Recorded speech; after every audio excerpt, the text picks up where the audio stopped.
Much better either. No, Berger, we saw it on the first look, Patrick. She was 19 seconds off the fastest, and that's in the first 2.5.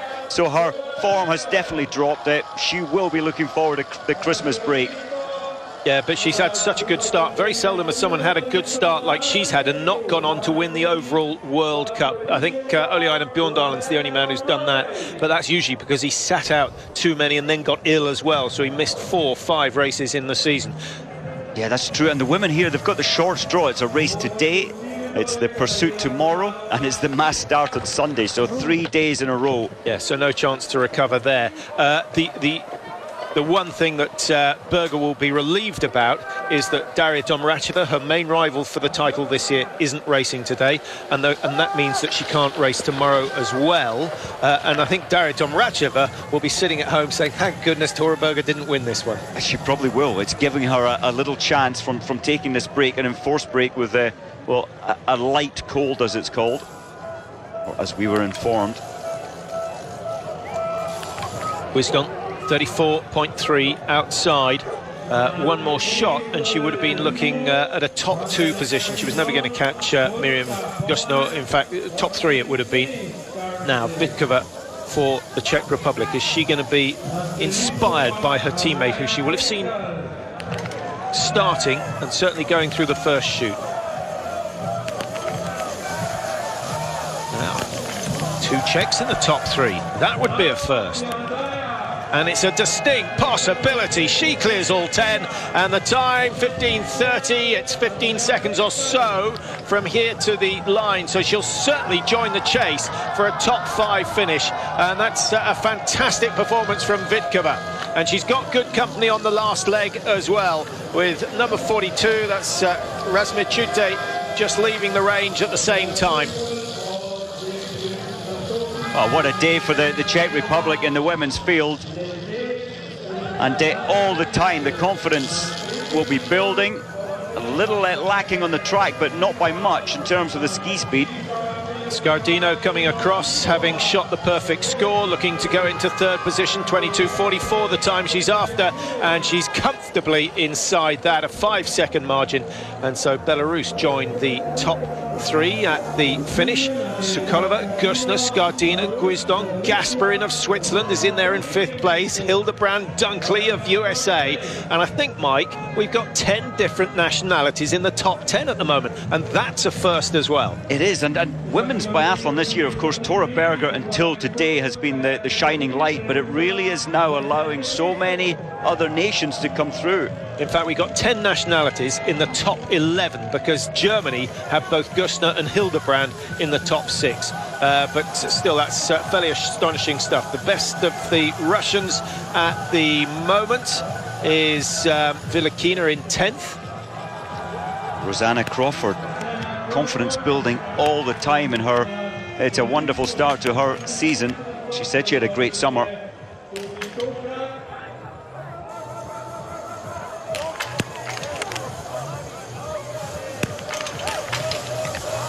Well, that little shuffle and readjustment worthwhile if you hit the targets. Often it leads to misses, but not for Crawford. So she starts the last lap knowing that she could get her best ever result today. Glazarina, 6th position, 43 outside, 47 outside. Patrick, she left after the stand shoot, only 9 seconds behind. So really the ski form there for Glazarina, that is a pity. She's a contender on that shooting for a first place, but her skiing speed left her. Now we have to consider the snow conditions, Mike. Initially we thought Group 3 might be the group to go in, but when the snow's as heavy as it has been over the last half hour or so, sometimes the people skiing on the tracks can't press it down quicker than the snow is actually falling, and so it does get slower. I'm wondering if that is a factor. I don't think it is entirely in Glazarina's case.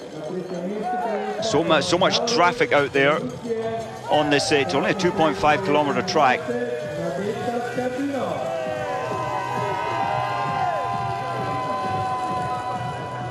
Good shooting standard from the women today, despite the snow conditions and the wind that has changed. The wind's not as strong as it was yesterday, but it has changed directions on a couple of occasions. So all credit to the athletes out on the track. The top 4 through the second shoot have gone clear. Dorian Albert shoots the perfect 10 out of 10. Hildebrand likewise. Rosanna Crawford, we've just seen for Canada, hitting the perfect 10. And so a very high standard indeed. Still some big names out there and ready for their start even. Tyrell Eckhoff, bib number 78, and of course Nadine Hirschler, 76. Now this is good, considering that Symiryanko has missed 1 target. She's producing a very good run indeed. Scardino's going to survive, but Guisdon moves down yet another position. And so Vita Symiryanko with a top 5 finish at the moment. And if it stays that way, I think that will be her best of the season.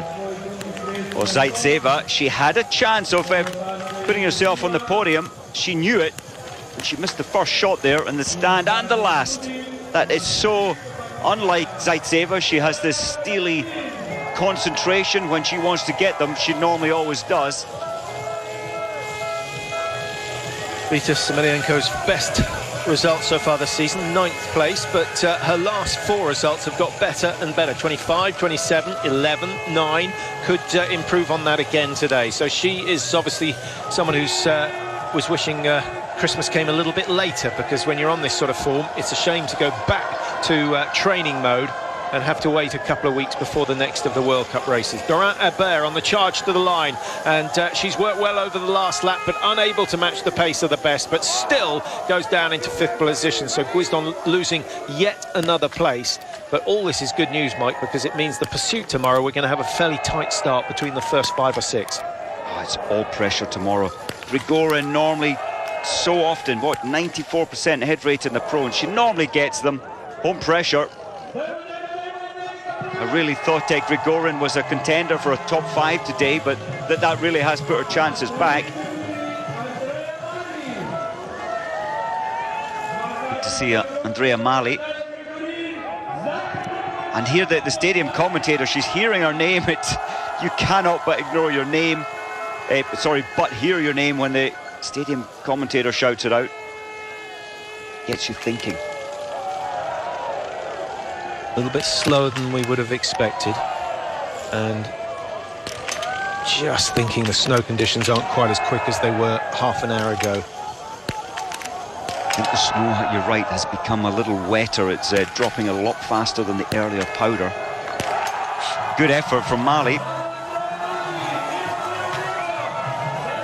Thomas Koss just letting the staff know out on the track. Most of the teams, Mike, all the teams have a coach in the range, scoping, watching the targets. If we take the top teams and we look at the contrast between, let's say, Germany and Slovenia, how many will they have out on the tracks? I think Slovenia different in that it's in your home location. So yeah, for this time they have more staff, but I think you're looking at about 25% less. So if normally you've got 8, if the Germans say have 8 staff, 10 staff out on the tracks, then the smaller nations will only have 3 or 4. Andrea Henkel, who we were trying to track earlier on, and the reason we didn't see her is because she missed 2 in the prone position. She skied well to get up into 7th place, and actually that's not a bad run. She's 30 seconds or so slower than Miriam Gusner, and that's not bad at all. She now knows that if she hits all the targets, she'll be looking at a podium finish. So she keeps her run going, and although Henkel hasn't done anything outstanding this year, Mike, she's sitting in 4th in the World Cup standings. She's picked up another bag full of points today, so don't rule her out of winning the overall this year. Yeah, no, absolutely. And as Vitkova comes in, and a brilliant performance here from the Czech Republic, only 35 seconds off. Well, there's still quite a margin between 1st and 3rd, but only 5 seconds separate number 3 down to number 8 at the moment at the finish.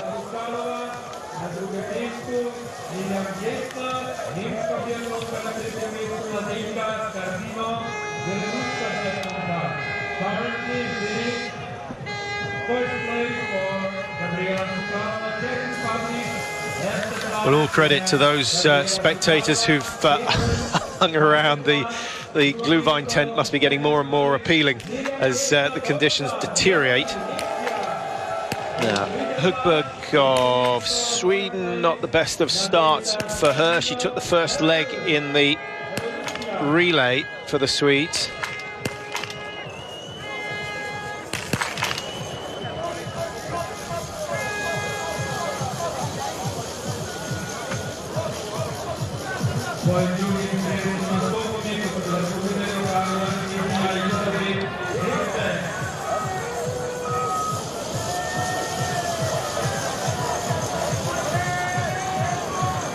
So one of the later starters, and coming from group number 3, Nadine Hirschler, starting at the back of group 3. Only 101 on the start sheet for the women's tour today, so it's come down some 20 from the first races up in Östersund. As Hirschler's shooting her teammate Evie Sachenbacher, bib 82. I can't wait to see her shooting, a former cross-country skier. Her first shooting was back in March, really. She shoots well. When she's not under pressure. The fact that this is her first World Cup. If she hits 80% today, Evie Sachenbacher, I think that would be a really good outing and a confidence booster. If she hits 100, I'll take my hat off, because that would be outstanding. It can go either way, can't it? It's a new experience. There's no pressure really for Evie Sachenbacher, and we've seen how well she can shoot while not out of breath. It'll be interesting.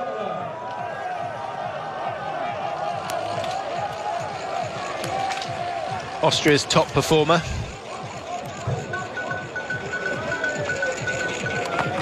It'd be nice to see the Austrians produce a strong women's team, Mike. They've not really put much focus on it over the years.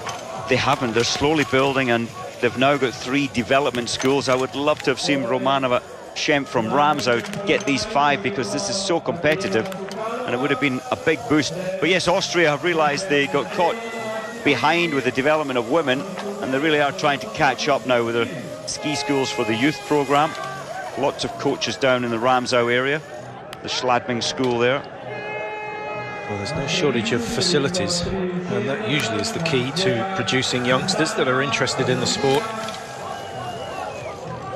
And of course, various countries' different gun laws can make biathlon restricted. It can. It was a real issue to start a club in Scotland, especially with youth development. It took some time to get it underway, but there is only one youth development club now in Scotland, or in Britain I should say.